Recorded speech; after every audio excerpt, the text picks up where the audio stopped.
Good evening, everyone. My name is Chris Fuller, and I am the Chief Sponsorship and Mission Integration Officer at St. Joseph's College of Maine. I am also the Director of the Center for Faith and Spirituality, which is part of the college's work to facilitate conversations like this one, to encourage people to learn more about other religions, to engage in interfaith dialogue, and to explore spiritual practices for themselves and for their own lives. So this evening we have, as part of an ongoing series that I began last year called Scriptures of the Great Traditions. Last year, our first edition of this was on Islam, which you can find on the St. Joseph's College YouTube channel from last year. And this year, our topic is Hinduism. And our guest with us tonight is Dr. Pravina Rodrigues, who is with the Jesuit School of Theology at Santa Clara in Berkeley. Thank you for joining us this evening. We're happy to have you help join us and explain to us or talk with us about the scriptural tradition of Hinduism. Thank you. Thank you, Dr. Fuller. So first I want to say thank you to St. Joseph's College of Maine. And also, of course, thank you to Dr. Fuller and your team for this wonderful invitation. And I really applaud you for your openness and your interest in Hindu scriptures and also especially in interreligious dialogue. I'm logging in from Berkeley, California. And Berkeley sits on the territory of Huchum, the ancestral and unceded land of the Ohlone people. It's really nice out here. It's nice and sunny. I'd like to speak about Hindu scriptures, and the reason why I have a PowerPoint is because the Hindu world is so artistic, visual, and colorful that I wanted you to see some of this, this fantastic images and iconography. Thank you also. I see a lot of people joining in from San Diego, Boston, Kansas. Welcome. Okay, so Dr. Fuller, slide 2. Thank you. So I'd like to begin by talking about, in my presentation, I'd like to talk about these 3 kinds of texts. The first one is called Shruti texts. The second one is Smriti texts. And then what I'm going to do is take you slightly deeper and give you an example of a Smriti text. Shruti texts are basically canonical texts, and this is a term that Hindu scholars have been using quite a bit. So for those who are not familiar with the Hindu world and have sort of a Christian background, you can imagine Shruti texts to be kind of like the Hebrew Bible, and the Smriti texts could be kind of like maybe the New Testament. And the last part of the presentation is a text which is very dear to my heart because it glorifies the Divine Mother in the Hindu tradition. It's called the Devi Mahatmyam. So that's going to be like an example of this oral tradition. Okay, next. So I'd like to begin by talking about the Vedas. So the Vedas, many of these scholars, they call them the canonical texts. They are a bunch of texts that were revealed, and this revelation was given to sages, mystics who were into meditation. What was revealed to them first was creation, how creation came about. The second part of the revelation has to do with the essence of creation, and the essence of creation is that it's divine. And the third part of the revelation basically is related to humans, and now that this revelation is received, how do humans understand this revelation in their own lives, and then how will they practice it?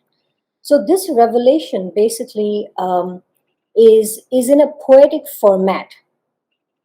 So the first part of the revelation was called the Rig Veda. You will see here on the, I don't know if you can, you probably can't see my cursor moving because I'm not sharing my screen, but the Rig Veda, and these mystics, these sages, they were poets. So when they wrote down this revelation, they made sure that it was It was in a poetic format.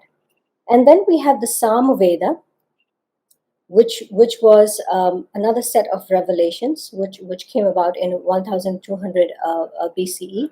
And then we have the Yajurveda, and then the Atharva Veda. That's the top part of the PowerPoint that you will see.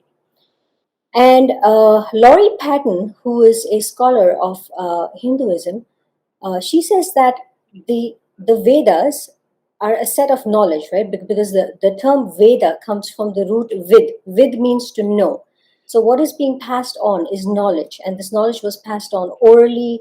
It was passed on through generations within a tradition of family, and sometimes also between guru and disciple, right? So when this revelation is being passed on, these four sets of books, a collection of books, have very specific content. So the Rig Veda, for example, the content has to do with knowledge, and the knowledge is about verses. The Samaveda, she says, has to do about the knowledge of chants. How does one chant? The Yajurveda, she says, has to do with the knowledge of directions, and the Atharva Veda has to do with knowledge, about day-to-day activities, medicine, speculations, life in general. Now, all of this knowledge is used in the setting of a ritual, and the ritual is a fire ritual which is performed in the Vedic era. And that fire ritual is like a fire pit is constructed, and there will be priests who have memorized. So there will be certain priests who have memorized the entire Rig Veda. Some have memorized the Sam Veda, and then there will be a priest who has memorized the Yajur Veda, and then another one who represents the Atharva Veda, and together they will perform this Vedic sacrifice, this fire ritual, which is called Yajna. And in this period, actually, there are no iconographic or anthropomorphic symbols. It's just fire ritual. It's cosmic, and it takes the person, the devotee, and those who are practicing or those who are participating in this ritual into a meditative state. So they understand cosmic revelation in the context of a ritual. And what you will see is, those divisions, that is the Brahmanas, Aryanakas, Upanishads. So each of these books, so for example, the Rig Veda, the Sama Veda, the Yajur Veda, and the Atharva Veda, they were passed on to families. So they were families who were actually taking care of each of these Vedas. They were kind of protectors.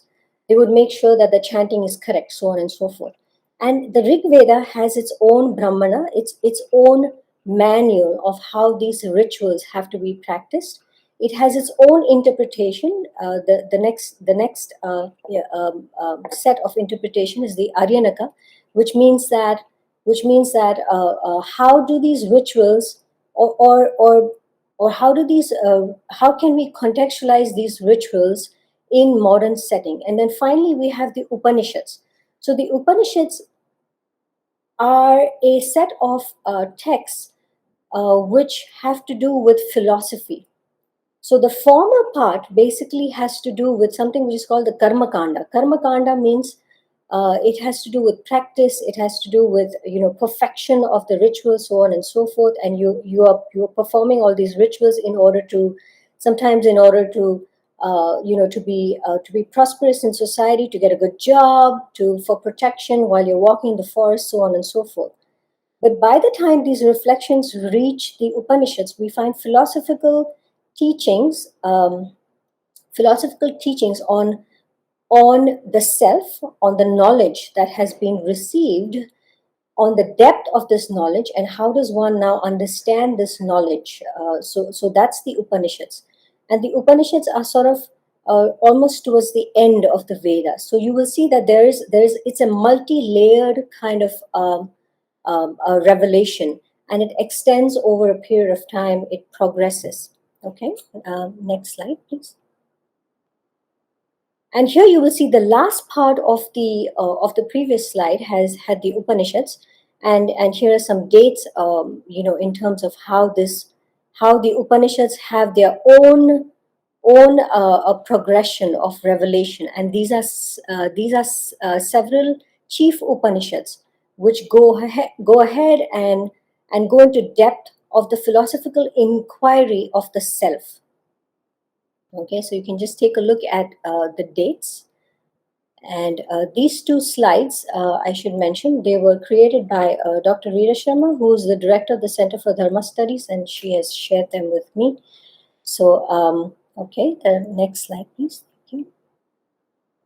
Okay, so those are the main texts, or some scholars, like I said earlier on, they call them canonical texts. I kind of hesitate to use the word canonical because, in the Christian tradition, when we think about canonical texts, there is a certain procedure that follows, and then the canon is closed, which means that you cannot add anything more.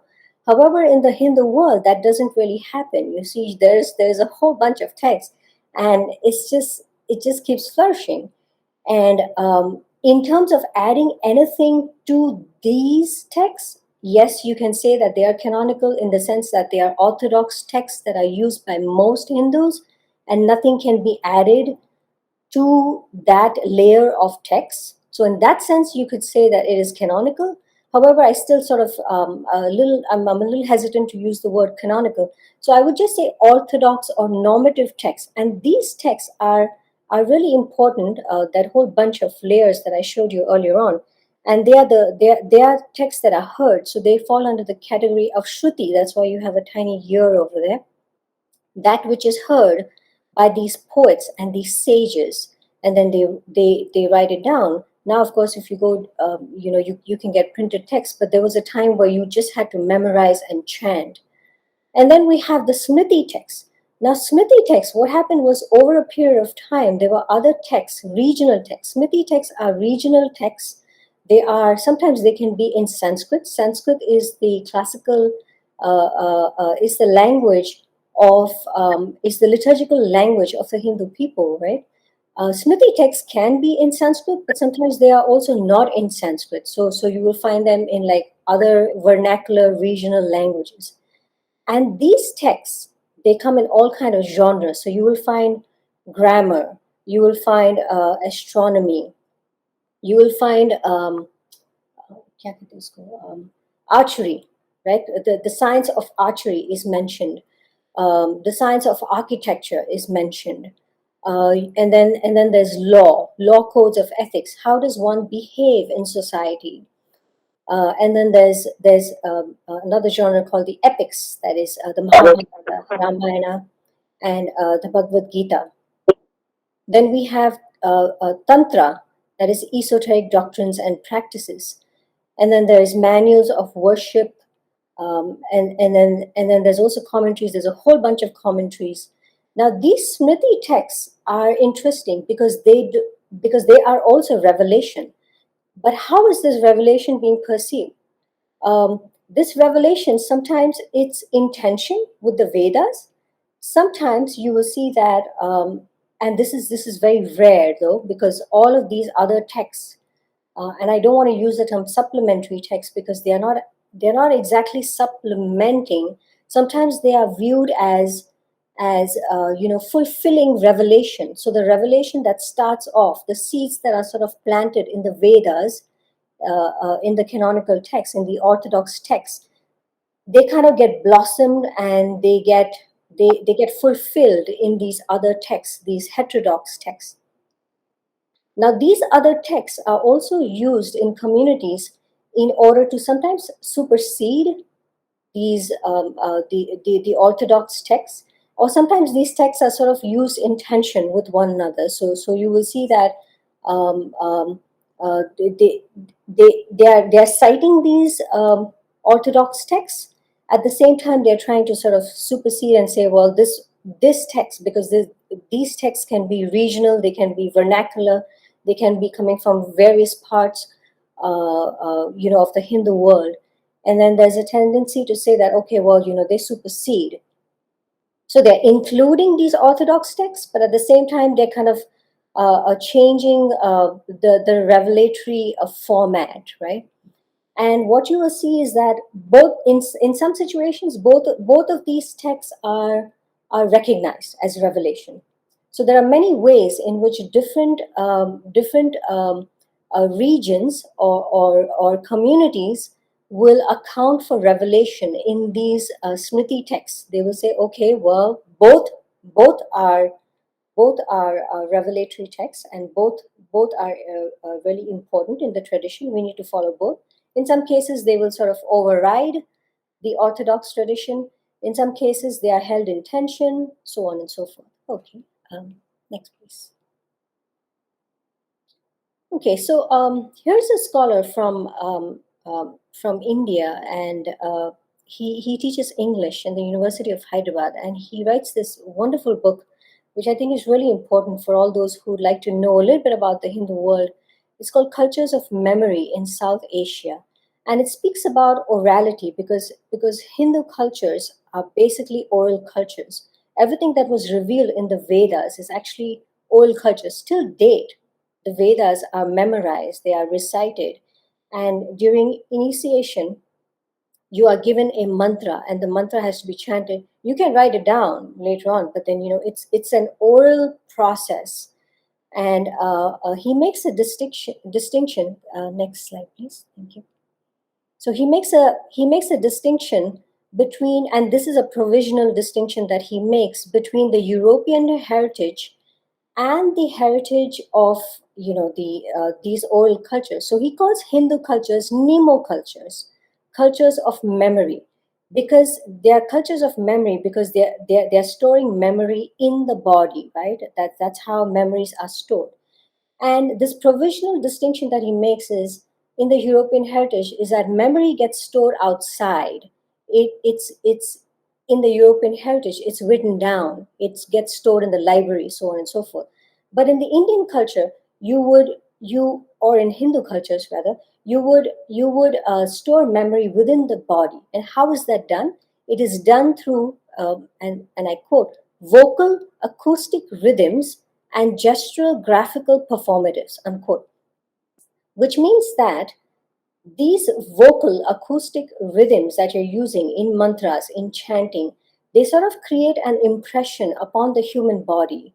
And there are also certain gestures that one uses, and these gestures are, so for example, in the Catholic tradition, there's the sign of the cross, right? In the name of the Father, the Son, and the Holy Spirit. Now, in the Hindu world, there is the namaste, that everyone is familiar with the namaste. That's very common. But there are many other gestures. Even during prayers, for example, there is a protection of light that one creates. So one will sort of use gestures where one is putting these texts, these mantras into one's own body. So one would touch one's heart, one's head, one's certain parts of the crown, cover oneself, like this, and say, "Protect me, protect me, Divine Mother," so on and so forth. So the Hindu world, he says that Nemo cultures, because that's how this culture, or the Hindu culture, basically looks at memory. Memories are not externalized, but they are internalized. So it's a subjective way, and they're not lithic cultures. So the Vedas are actually not written, and writing is sort of considered a way of like diminishing authority, diminishing power. So writing is not promoted very much, even till date. Okay, next slide. So the texts that I have been speaking about, these are Nemo texts. Nemo texts, and Nemo texts, of course, have to be recited. They have to be chanted, and like I said earlier on, they kind of work in tandem with one another. And some of the characteristics that Venkat Rao mentions of Nemo texts is that they have allusion. So they make reference to other compositions, and then they will cite these other compositions. So the Smriti text, for example, the texts that are remembered, they will cite the Vedas. They will enumerate certain certain organizational structures, and then they are melopoic, which means that they are musical, metrical, reflective compositions. And of course, they use reasoning imagination without any hierarchy between them. Okay, so that's the main characteristics of Nemo texts. And some of these other Smriti texts, they are like, you could find like hundreds and hundreds of them, in the Indian continent, in certain states. Some of these epics, like the Mahabharatas, these stories, these narratives in which wars are mentioned, deities are mentioned, kings are mentioned. But there's also a very strong theology in it, because the theology has to do with space and time, and how space and time is being perceived. Okay. Next, please. Okay, so just quickly about one of the epics that's called Ramayana. And Ramayana is the story of Lord Rama. And in this epic, you will see how he is raised, his childhood, and then how he leaves the city of Ayodhya. He's a king, but then he goes into the forest because he wants to keep a promise that his father has made. And then there's a war that is fought, basically because his wife gets abducted by one of the demons. And then how he fights the war, and then he comes back to his kingdom, and he's sort of glorified. Okay, next, please. Now, this is the function of all Hindu texts basically is the setting of prayer and ritual. And there are people now, of course, in modern day, because they are extremely busy and they don't have time to do long rituals. So there is a provision in these texts to recite shorter versions. And in this case, it's just a one line. It's called Ekashloki Ramayana, and it contains the entire gist of everything that has happened, and it's basically a chant, right? And here's the meaning, and I quote: "In the beginning and then subsequently, Sri Rama went to the forest, the killing of the golden deer, the kidnapping of Vaidehi, the death of Jatayu by Ravana, the conversation with Sugriva, the killing of Vali, the crossing of the sea, the destruction of Lanka, thereafter the destruction of Ravana and Kumbhakarna, and thus ends the Ramayana." And that's the Ekashloki, which means only one verse Ramayana. So for really super busy people who are probably working in San Francisco hospital, and because many doctors are Hindus, so okay, you gotta just keep it really short. So that's a Ekashloki Ramayana. Okay, next, please. So just to give you an example of a Hindu text which is called the Devi Mahatmyam, the glory of the great goddess, and that's a picture of that's an iconography, which is a mix of both two goddesses, that is Durga and Kali. Okay, next, please. And so drawing on the Vedic tradition, because in the Vedas you will see a lot of gods that is lowercase g. This is how Dr. Rita Sharma, who's a Hindu theologian, and she has written, I don't know if she's published that, an interesting chapter which hopefully should be published soon, where she talks about God and Godhead. So you have gods with lowercase g in the Vedic period, and then later on, what we see is, gods with uppercase g. So these are three major forms. That is Shiva, Shakta, Shiva, the Devi's form, that is the goddess. And these are the traditions. Those who follow Shiva, who's a model for ascetics, monks, so on and so forth. And then the ones who follow the Divine Mother Goddess, and then Vishnu. These are the three major forms, but believe me, there are many, many. Okay, next, please. Thank you. So just a little bit about mantra. Where does mantra come from? So mantra comes from the suffix tra, which basically means an instrument of thought, but it's not discursive thought. So even though it's an instrument of thought, it's an instrument of speech.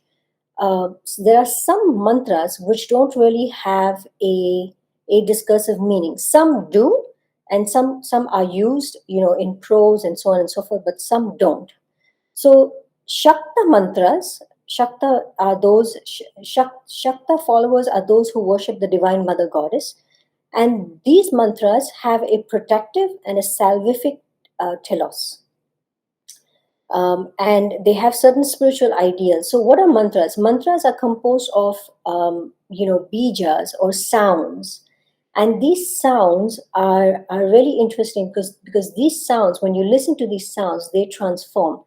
And as per Shakta theology, everything in the universe has an energy, and it moves as per that energy, and that energy has a sound which mystics and sages know. So they will try to transcribe it by using certain words, certain consonants, or certain vowels. So that is basically a mantra. Okay. Um, so the Devi Mahatmyam, which is basically which falls under the category of Smriti texts, not the Vedas, the other set of texts that I spoke about, which falls under the category of Puranas. And in that category, there is one section that glorifies the Divine Mother Goddess, and she has various names. But throughout these chapters, there are 700 verses, and in these 700 verses, which are chanted, basically there's poetry, there's cosmogony, there's metaphysics, there's philosophy, there's myth, and there's narrative. And what's happening? Next, please. Thank you. And what's happening in this text is you will see the Divine Mother Goddess is slaying a lot of these demons or these forces which are evil in the world. And these forces are existent within the devotee as well as without. So you will see, for example, here slaying of, and Dhumralochana, slaying of Chandamunda, slaying of Raktabija, so on and so forth. So she's seen like performing this salvific a salvific act of saving the devotee from circumstances that are harmful for herself, as well as circumstances that may be harmful for others as well, right? So she's as the primary savior of the world. And in this tradition, it's only the Divine Mother. There isn't any other male form of deity. Okay, next, please. Okay, so who are these demons? And these demons are basically attendants, and they're like desire, anger, greed, pride, jealousy, so on and so forth. And each of these main demons, they kind of have side demons, attendants. And what happens is, once the major demon is defeated, then all these other demons also kind of get subdued. They get dissolved. Okay. So I'd like to give you next slide, please. Where's my book? Okay. So I'd like to give you a little a little demonstration of what it's like to chant, right? So, for example, in the text itself, it begins by basically praising and by fixing. So dhanam actually comes. Dhanam means you're meditating, but you're meditating on a form of the deity, and the form of the deity is incredibly important, because only once you have sort of reached a certain state, then you can go from form to formlessness. So the form of the deity is incredibly important. And this is there's the Sanskrit in the bottom in case you'd like to see what it looks like. And here's the chant. So this is how it goes. Khargam chakra gadesha chapa parihan shulam bhushandim shirha Shankham sandatin kairestinainam sarvanga bhushavutam Neelashmadati masapadadashakam seve mahakalikam Yamatstotsapite haro kamaljom hantum madhum kaithavam. Which means, bearing in her 10 hands the sword of worship, the discus of revolving time, the club of articulation, the bow of determination, the iron bar of restraint, the pike of attention, the sling, the head of egotism, and the conch of vibrations. She has 3 eyes and displays ornaments on all her limbs. Shining like a blue gem, she has 10 faces and feet. I worship the great remover of darkness, whom the lotus-born creative capacity praised in order to slay too much and too little, when the Supreme Consciousness was asleep. And this translation is from Swami Saraswati. So the form is actually incredibly important, and in this praise, what you will see is that her various accoutrements are mentioned, because the mind, one's consciousness, needs form in order to stabilize, right? And then once a devotee or an adept sort of goes beyond and does not need form anymore, then you stop meditating on her form. But she has many hands because her hands actually represent omnipotence. She has many legs because her legs are in all the directions. So she is omnipresent. And she has many heads because she can see in all the directions. She is omniscient. And also she has a third eye, which means that the third eye is always open in all of these deities, because once the eye is open, you can see subtle reality. You can see, you become clairvoyant. You know the past, the present, and the future. You know all things. So that's just a little bit about the iconography of the Divine Mother. Okay, next please. We have 2 more slides, and then so each of these regional forms, these local regional forms, are different. They allow for autonomy. They allow for room to dissent. They allow for room to express theology in their own way. So there isn't just one way of looking at, for example, the Divine Mother Goddess, even in iconography. In some of these icons, you will see, for example, in the left one, which is a northwestern, if you know Gandhi, his state, from the state of Gujarat, where she is seen with a sword, and then she's seen with a snake in her left hand, and she's dressed as per whatever the locals would dress in that region. And all of these forms, you will see that some of the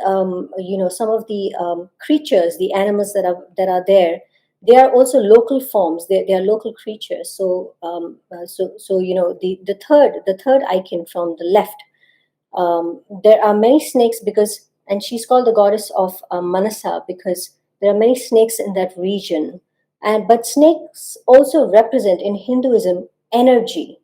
So there's nothing evil about it. It's just energy, and energy can rise really quickly. So that's okay. And one more slide, and then I think, yeah.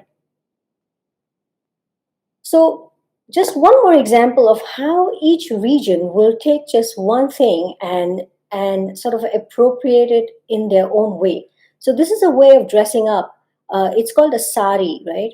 I've never worn one, but they have different ways of dressing up and wearing this sari, which is a long piece of cloth, and you just wrap yourself around it.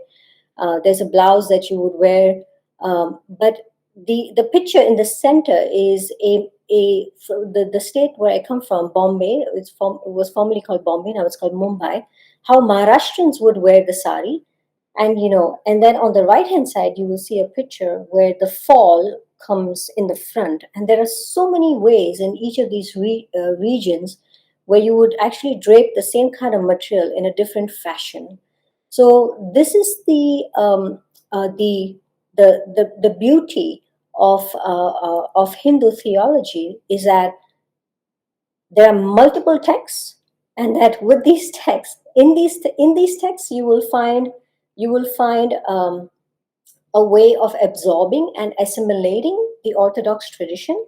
There is a way of dissenting and disagreement as well, but they don't always do away with everything that has happened in the past. Okay, and the last slide, just to say thank you. Okay.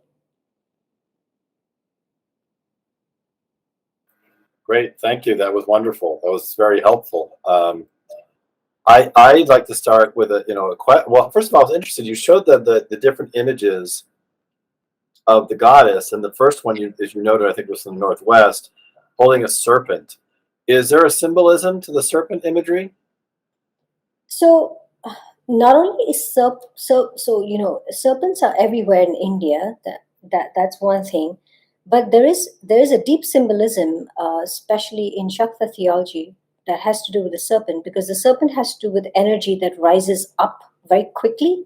Because you see, sometimes if a serpent feels threatened, they are able to quickly respond, and then they get up like this. So energy which is located in one's own body is Shakti, is actually the Divine Mother's presence, and it is present,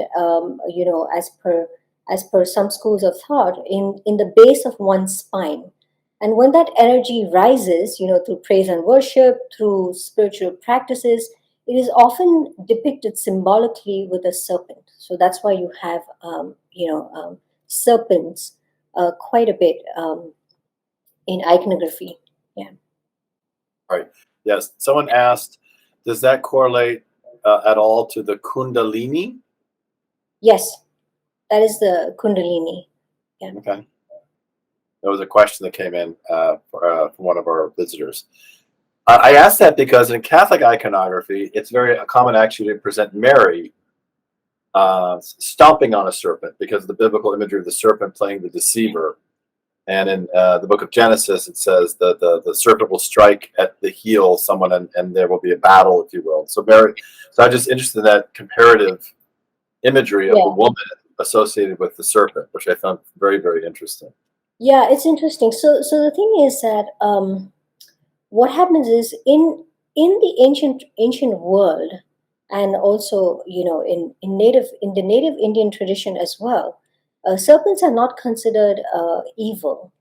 And in this part of the world, we're looking at serpents and the symbolism, the symbolic understanding of the serpent in terms of energy. So it's a physical representation of energy, and energy is present in all things. It's also present in us. And what happens is that energy, in order to sort of symbolize it in art and iconography, the serpent is used. But I think that what happens is, and this is actually a comparative theology kind of problem, um, because what happens is that there is a tendency to kind of project some tradition over another tradition, and then try to understand it through that lens. But what happens is, if you don't understand it through on its own terms, then there is a little bit of distortion, and then that happens quite a bit.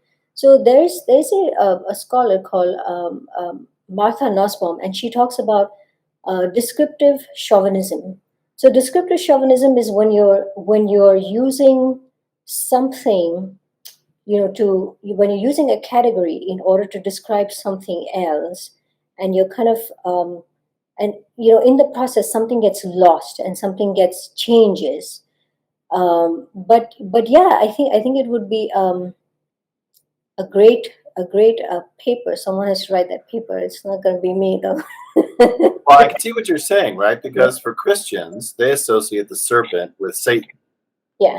So I could see someone making that mistake, right? Seeing this imagery in Hinduism and making that association without understanding Right. that the serpent plays a very different role, right? A different Yeah. cultural role within Hinduism. So not to make the mistake, as you described, to apply my lens, my traditional lens, simply because it uses the same imagery on top of another tradition that may happen to use similar imagery.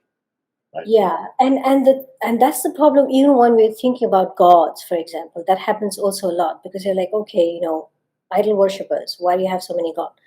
But the thing is that in the Hindu world, what happens is everything that exists comes out of the divine being, and there are so many metaphors that I use. One of the main metaphors is that of a spider. So when a spider is weaving, right, a web, the web comes out of the spider. So that's one imagery that is used. So So God is not just the formal cause, and if you compare the web to the world and the spider to God, God is not just the formal cause and the efficient cause. In the Hindu world, God is also the material cause, because matter is actually coming. Where does matter come from? So, for example, if you look at Genesis. Genesis is actually dualistic, because in the beginning God created the heavens and the earth. The earth was formless and empty.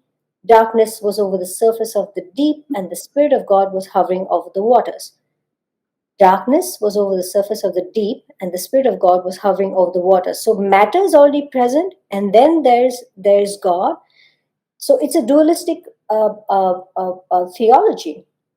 In the Hindu world, and most of the Hindu world is non-dualistic. There are some schools that are dualistic, but most of the Hindu world is non-dualistic, which means that matter cannot exist on its own, and matter itself is divine. The other metaphor that they will use, for example, is that of a body and hair. When hair comes out of a body, or one grows a nail, where is that coming from? That is still part of your own body. Or plants, where is it coming out from? So it's coming out of the divine being, and nothing exists outside of the divine. Everything exists completely within the divine. So the divine is not something that's out there, animating the world. The divine is totally present, and that's part of the revelation of the Vedas, is that the essence of everything, even what we call, for example, scientists will say, oh, this is insentient, dust is insentient, or dirt is there's no consciousness in this.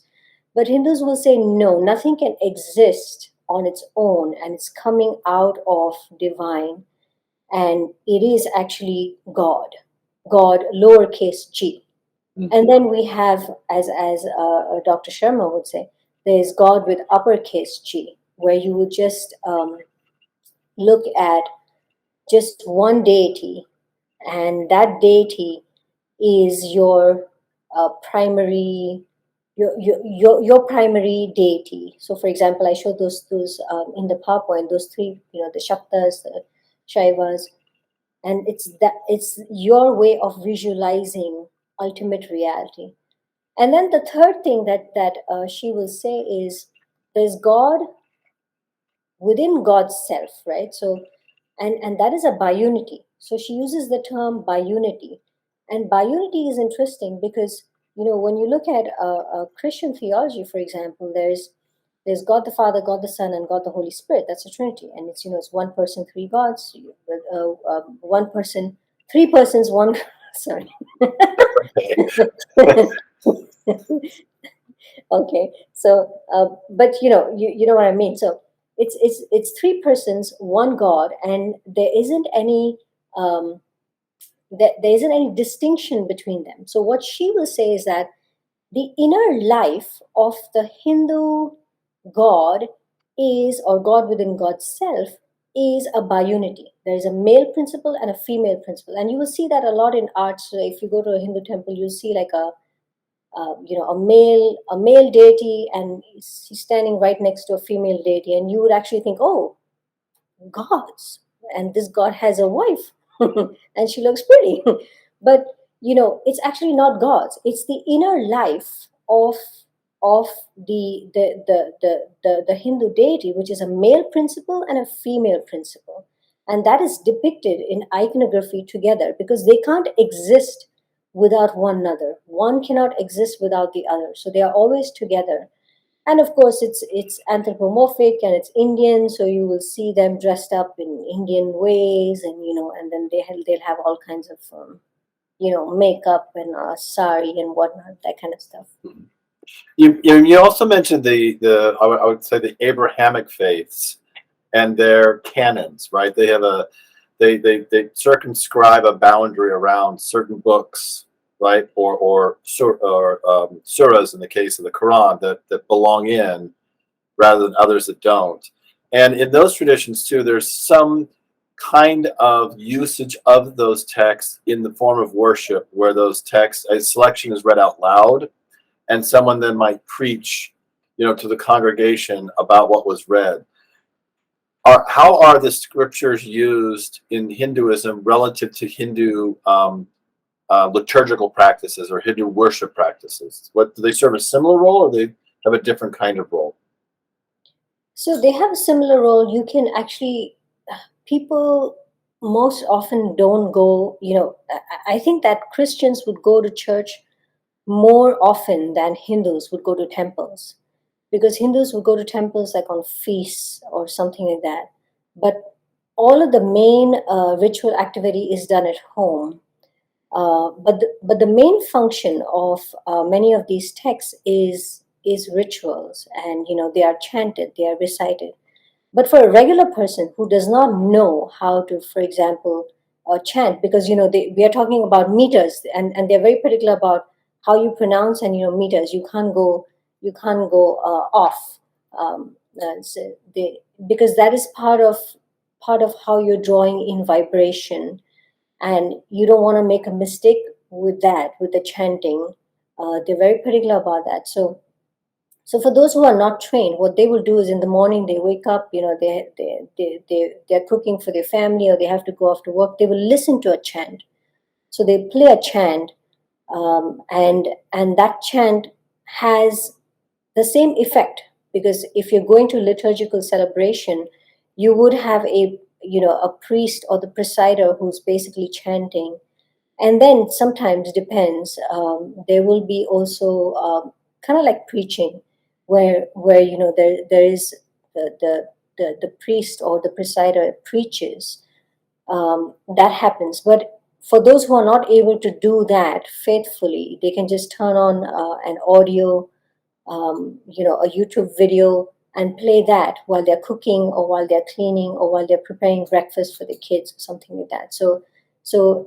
But the function is to purify one's body and sound, because we're talking about mantras. Mantras is all sound.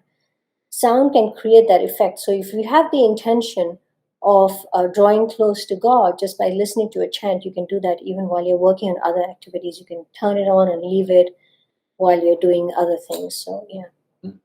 And I have quite another question, but I actually want to open it up first to anyone who's here with us tonight. If you'd like to ask a question, please either just open up your mic and ask the question, or post it in the chat. Either way, give just a few moments here for anyone who'd like to ask a question of our guest. Or tell you what, I'll let you think of a question. I'll ask my next question, which is, in the Abrahamic traditions, you also have varieties of interpretations of their sacred texts, and those varieties can include what we call literalism, right? So in Christianity, Christians who believe that Genesis describes accurately how the world was made. It was literally made in 6 days. Does Hinduism have a literalist or literalism within it, or there's a broad modes of interpretation? I'm curious to know, how interpretive frameworks work within Hinduism, and if literalism even has a place. The way you described, there's a whole host of different types of text, first of all, and also the embodiment of those texts as well, which to me again is something we're not familiar with in the more Western traditions, especially Christianity, I think. So is there any kind of literalism, or is it broad enough that literalism isn't really a thing in the way it is in, say, American Christianity? So I think it would depend on the text. So for example, if they're looking at certain law codes or something like that, then they would have interpretations where you would have to think of literalism or something like that. But most of the text that we are speaking of has to do with at least the Vedas, or even what I shared, about the Devi Mahatmya, the glory of the great goddess. That has to do with mysticism. And I would categorize, and I'm sure there are other scholars, most of Hindu traditions as mystical traditions. So they're talking about things, about subtle reality. And then when they're talking about, say, for example, how does creation take place, there is there are ways of understanding it. So they will create certain levels of understanding it. And the levels will be, for example, it can be a gross level, it can be a subtle level. But I don't think there is a category called literalism. At least I've not read of it. But there are several categories, Adi Devika, where you're talking about gods, or when you're talking about how can you look at things, or how do you perceive reality, so on and so forth. But yeah, because most of these texts have to do with, and of course there are texts that also have to do with narratives, and for example, these some of these fantastic narratives that have to do with legends, or these beings who maintain such high moral standards. What I shared with you was the story of Lord Rama. He maintains such a high moral standard, and then can we actually do something like that? And the parallel that I can think of is kind of Joseph in the Hebrew Bible, because Joseph in the Hebrew Bible, you see, he sold, he becomes enslaved, and then he could have committed adultery. He could have slept with Pharaoh's wife, but he didn't do it in order to reach some kind of social status. He doesn't do that. So there is narrative ethics that you can draw out of that. So for these texts, I think that the question of literalism might come up. But for the other ones, I'm thinking, for some of these other, where they're talking about cosmogony, like sometimes even abstract things that you cannot really quantify, like eternality. How do you look at things that you cannot measure? Then it becomes a little bit hard to think of literalism, because it seems like um, it is understood the way it is supposed to be understood, and you can reach that level of understanding once you have progressed in your practice. We had someone who posted a question here for us. The question is, how is one initiated as a Hindu? Are they brought up into the faith in the family? And how do Hindus learn the Vedas and the practices of the faith? So some get initiated, like for example, I got initiated, and I've received several levels of initiation. You have to find a guru and a proper lineage that is allowing you that kind of initiation. So that's one way of becoming a Hindu. And the other way is, you're just born in a Hindu family. So, and then the second part of the question was, about, hold on, I'm trying to, How does one learn the Vedas how does one learn the Vedas? and the practices of the faith? Yeah. That is through attending, satsangs. Satsang is like the community of the believers. So where they meet, where they practice, where they speak about truth. So that's the way that you can learn. And there are many. I mean, even in America, there are so many gurus. So you can find these gurus, and they teach you. They will teach you your lineage. They will not teach you the whole thing. For that, you have to get the whole broad overview. You have to kind of study Hinduism or something like that. But they will teach you your lineage. So, for example, if you're following just the Divine Mother, they will teach you, or they will give you texts, teach you rituals that are related only to that tradition. So sometimes they will engage, but it depends. It depends on who you find, and yeah. The last question I have, because we're almost at the end of our time here, and you mentioned the role of the Vedas, right? It's kind of orthodox scripture, and then the Smriti texts is kind of important, right? After that, are there also sects within Hinduism that also perhaps have their own particular scriptural-like stories or texts? I'm thinking in this case of Buddhism, right, where the Tibetan Buddhism may have a certain set of texts that maybe Zen Buddhism doesn't have. So that Buddhists may have a core set of texts, but different traditions may have their own also text associated with that particular tradition. Does Hinduism have anything like that? So what I showed as a Smriti text is kind of like it's what basically what you're saying.